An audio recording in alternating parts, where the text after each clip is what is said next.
আজকে 3 দিন যাবৎ মাংস খেতে খেতে মাংসের প্রতি অরুচি ধরে গেল, আর মুখে কিছু ভালো লাগে না। এখন ভাবলাম যে কী খাবো। পরে আমার বোনে আমার বাপের বাড়ি যাইয়ে লতি নিয়ে আসে। এভরিওয়ান কী অবস্থা, সবাই ভালো আছেন? আমিও ভালো আছি। আজকে আমি লতি রান্না করবো তৃতীয় দিন পরে, সেটা আপনাদের সাথে শেয়ার করব। তো প্রথমে আমার মা এগুলো লতি কুইটা বাইসা দিয়েছিল, অর্ধেকগুলো বাচ্চা ছাড়া দিয়েছে। আমার বোনের সময় নেই, সেই জন্য চলে আসছে। যেহেতু আমার বোনের সামনে ভালো একটা সুখবর দিতে যাইতেছি। আজকে অবশ্যই আপনাদের সাথে সব কিছু শেয়ার করব, যে আগামী 12 তারিখে আপনাদের সাথে কিছু ভালো মুহূর্ত শেয়ার করার চেষ্টা করব।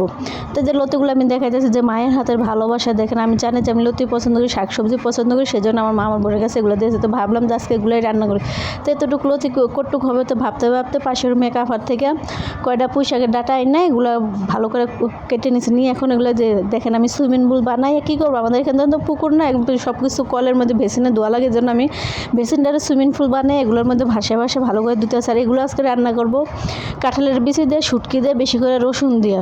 খেতে খুবই মজা হয়েছে, এত মজা হয়েছে যে বলার বাইরে। যে আমার ধোয়াধুয়ি শেষ হয়ে গেছে, ফাঁক দিয়ে আবার শুটকিগুলো ভালো করে ধুয়ে নিয়েছে। যেহেতু শুটকির ভিতরে পোকা থাকে, সেজন্য একটু গরম পানিতে ভালো করে ধুয়ে চেষ্টা করছে। যেখানে রসুন পেঁয়াজ কিছু বেশি পরিমাণ করে দিয়ে দিচ্ছি, দিয়ে এখানে তেলটা বেশি দিয়ে দিচ্ছি। এই রান্নাটা হবে একদম পানি ছাড়া, একটুকু পানি দেবো না, খালি কষানোর ভিতরে যেতটুকু পানি দেওয়ার দিব মশলা কষানোর জন্য, তারপরে কোনো পানি অ্যাড করা হবে না। যে এখানে গোটা রসুন দিয়ে দিছি আর শুটকিগুলো দিয়ে দিছি। গোটা রসুনের ফ্লেভারটা এত ভালো লাগে, এত মজা হয় যা বলার বাহিরে।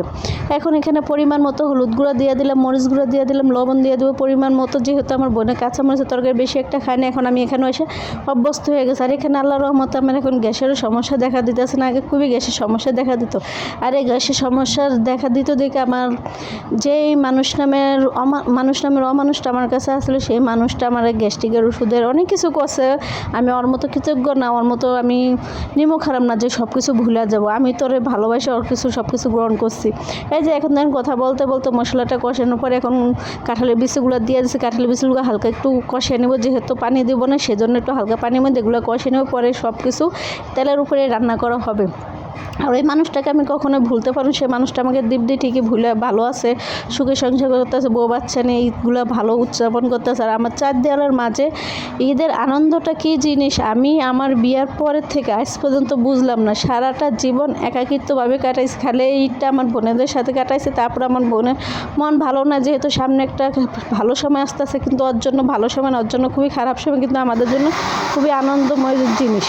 তো আমার কথার মাঝে এখানে আবার আমার বোনের একটু ডাল ব্লেন্ডার কথা, সেই জন্য শব্দ অ্যাড হইতেছে। আপনারা কি কিছু মনে করবেন? যে কথা বলতে দেখেন রান্নাটা কত সুন্দর লবণ হয়েছে, এত মজা হয়েছে। বয়টার বাইরে খেলে বুঝবেন, একবার খেয়ে ট্রাই করে দেখবেন কত সুন্দর মজা হয়েছে। নিজের রান্না বলতেছে না, অবশ্যই আসলে খুবই মজা হয়েছে দেখে বারবার বলতেছে। যে দেখেন রান্নার ফাইনাল লুকটা কত সুন্দর, তেলটা উপরে নিয়ে আসছে, তাই না? আজকের ভিডিওটা এই পর্যন্ত, পরবর্তী আরেকটা নতুন ভিডিও নিয়ে